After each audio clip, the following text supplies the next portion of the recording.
আপনার জমি আছে 4 কাঠা বা 4 শতক, পাশে আপনি জমিতে 1 হাত ঢুকে দিয়ে আপনি আল কেটে নিয়েছেন বা পাশে তুলে দিয়েছেন।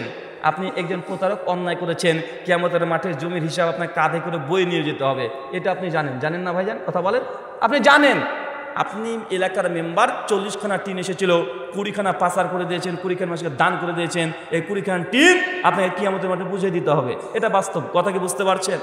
এই 20 খানা টিন আপনি আত্মসাৎ করে নিয়েছিলেন, আপনার জানা ছিল না, এই হাদিস জানতেন না, আত্মসাৎ করে নিয়েছেন। আল্লাহর ঘর কাবাতে গিয়ে একদম গটমট করে চেপে ধরে বললেন, আল্লাহ আমাকে তুমি ক্ষমা করো, আমি পাপ কাজ করেছি। কি করেছি? 20 খানা টিন মেরে আমি খেয়ে নিয়েছি, পকেটে টাকা ঢুকিয়ে দিয়েছি, আল্লাহ তুমি ক্ষমা করো। 100 বছর যদি হায়াত পারেন, 1 লাখ বছর যদি আল্লাহ আপনাকে হায়াত দেয়, ওইভাবে যদি 2 হাত তুলে কেন পা তুলে দোয়া করেন না, তবু আল্লাহ আপনার দোয়া কবুল করবে না। কারণ এটা বান্দার হক। কার হক? কথা বলেন। এটা বান্দার হক। বান্দার হক, বান্দার কাছে ফিরে যেতে হবে।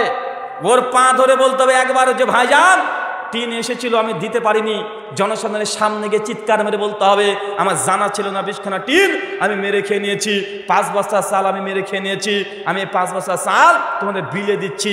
যতক্ষণ না আপনি জনসম্মুখে এই কথা ঘোষণা করছেন অথবা তার হক আপনি আদায় না করছেন, আপনি 1 কোটি বার হজ করেন, একটা হজও কবুল হবে না, একটা হজও কবুল হবে না। বান্দার হক অনেক ভয়ঙ্কর পাপ, আল্লাহর সঙ্গে জড়িত পাপ আল্লাহ 1 সেকেন্ডে ক্ষমা করে দেয়। আল্লাহ হচ্ছে রহমান, আল্লাহ একদম রহমান।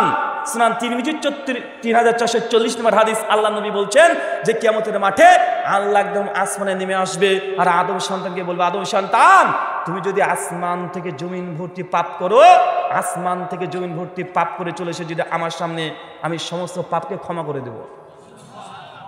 শুধু একটা পাপ থাকলে আর ক্ষমা হবে না। সেটা কি? কথা বলেন।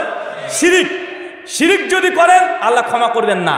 কিন্তু আসমান থেকে জমিন ভর্তি 1 কোটি মেয়েকে জেনা করেছেন, ধর্ষণ করেছেন, কোটি কোটি টাকা আপনি আত্মসাৎ করে দিয়েছেন, 10 কোটি টাকা ঘুষ খেয়েছেন, 50 কোটি টাকা সুদে আপনি লাভ করে নিয়েছেন, আল্লাহ চাইলে ক্ষমা করতে পারেন, করবেন নিশ্চিত নয়।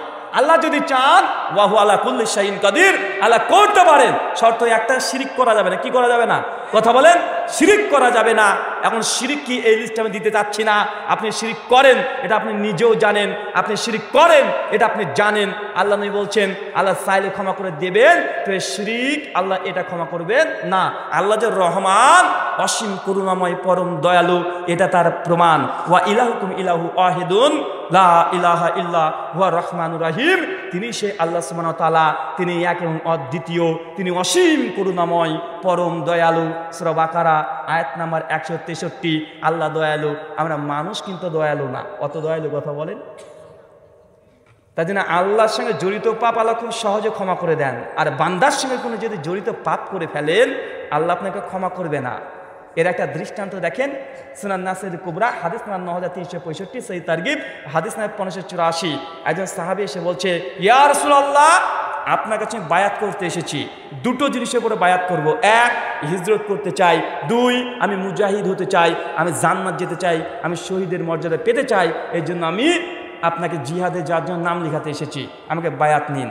আল্লাহ নবীকে এই কথা বলার পরে ওই সাহাবী গর্ব করে বলছে, আল্লাহ নবী আমি মুজাহিদ হতে চাই, আমি জিহাদ করতে চাই, আমার অনেক শখ, আমি মুজাহিদ হব। আল্লাহ নবীকে এই কথা বলার পরে উনি আবার বলছেন, আমি যখন বেরিয়ে আসছিলাম আমার মা আমার পাটাকে চেপে ধরেছিল আর বলছে, বাবা তুমি যেও না। মা প্রচণ্ড কেঁদেছে, আমাকে আসতে দিচ্ছে না, কিন্তু আমি জান্নাত চাই। আল্লাহ নবী আপনি আমার বায়াত নেন, আমাকে জিহাদে নিয়ে যান।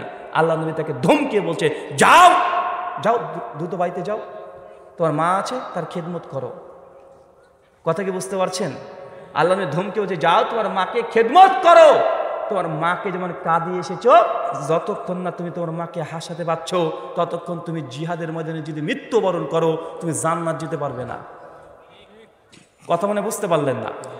শাইখুল ইসলাম ইমাম ইবনু তাইমিয়া তার মিনহাজুস সুন্নাহ বিল নাববিয়্যা 3য় খণ্ড 119 পৃষ্ঠা, যেটা উর্দু নুসখা করাচি থেকে ছাপিয়েছে, তিনি বলছেন হাদিস প্রমাণ করে কোনো মা যদি তার বেটাকে যদি জিহাদে যেতে নিষেধ করে বেটা যেতে পারবে না। কথা বুঝতে পারছেন? জিহাদ এত বড় ফজিলত, তারপরেও বাপ মাকে নারাজ করে যদি আপনি গিয়ে বাপ মার কথা শুনেন না, বাপ মার খিদমত করেন না, বাপ মাকে তোয়াক্কা করেন না, কিন্তু আপনি মুজাহিদের মর্যাদা আপনি পেতে পারেন না, আপনি এটা জানেন। তারপরে মা যদি আপনার কাছে 100 টাকা চাই ঔষধের জন্য, একদিন দিয়েছেন, পরের সপ্তাহে আবার 100 টাকা চাই, মুখটা আপনার কালো হয়ে যায়, আপনার বড় হয়ে যায়, আছে না? কথা বলেন, আপনার নিজের কালো হয়ে যায়। এই তোমাকে দিলাম যে 1 সপ্তাহ আগে, এই যে কথা বলেন আমি তোমাকে দিলাম যে, মানে আপনার যে 100 টাকাটা ভারী মনে হচ্ছে, হচ্ছে কি হচ্ছে না? কথা বলেন। অথচ জান্নাত যাওয়ার মাধ্যমই হচ্ছে বাপ মাকে খেদমত করা। বাপ মা যদি খেদমত না করেন, বাপ মা যদি আপনার প্রতি সন্তুষ্ট না হয়ে মৃত্যুবরণ করে, আপনি আমল করলে জান্নাতে যাওয়ার জন্য বাধা হয়ে যাবে। কথা কি বুঝতে পারছেন? আমরা এটাকে বুঝতে পারলাম না। এই আমলগুলো আমরা সকলেই জানি, তার জন্য আপনাকে এমন কিছু কথা বললাম যেটা ইসলামী শরিয়া, ইসলামকে বোঝার নীতি। কি বললাম? কথা বলেন। ইসলামকে বোঝার নীতি। আপনি ইবাদত করতে চাচ্ছেন, আপনার নিজের অন্তরের সন্তুষ্টির করার জন্য ইবাদত করলে ইবাদত করা যায় না।